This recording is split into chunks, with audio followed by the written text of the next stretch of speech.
L. Ron Hubbard founded Scientology in 1954, beginning as a human potential movement of understanding the human mind in a rational manner.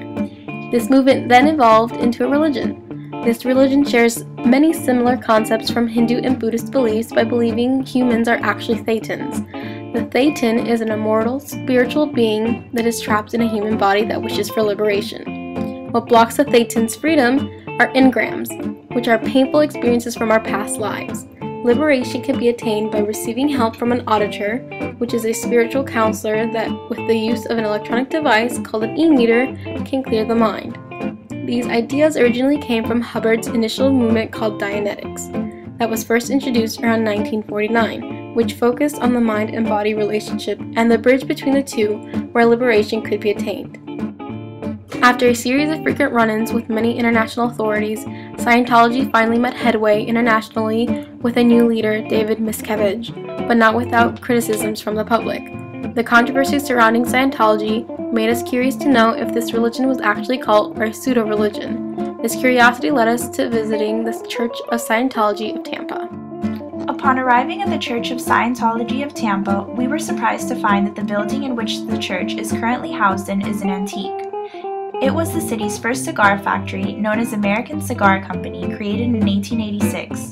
The building itself has been preserved and refurbished, including the traditional brick architecture encompassing the outside of the church, the original tin roofing in the inside, and scattered antiques throughout. One such artifact stands at the entrance to the lobby, a tobacco press used in the manufacture of cigars.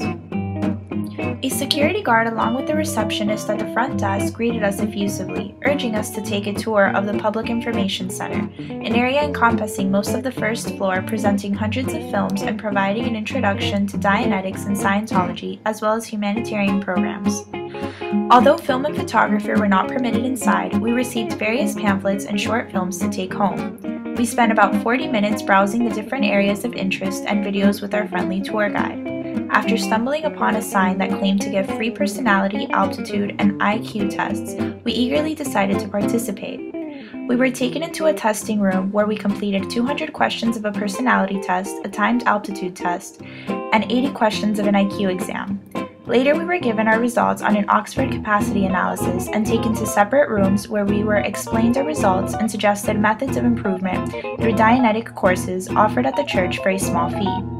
I even got to take a stress test, using a stress meter in which I had to hold metal bars in front of me and was asked various general questions to narrow down the areas which caused stress in my life. After our experience, we were given their contact information and encouraged to come back on a later date for more information on Scientology. Concluding our tour, we left the church with a feeling of unease toward the religion itself. Although some of the ideals seem wholesome and sincere, the underlying motives for recruiting members seemed forceful and manipulative.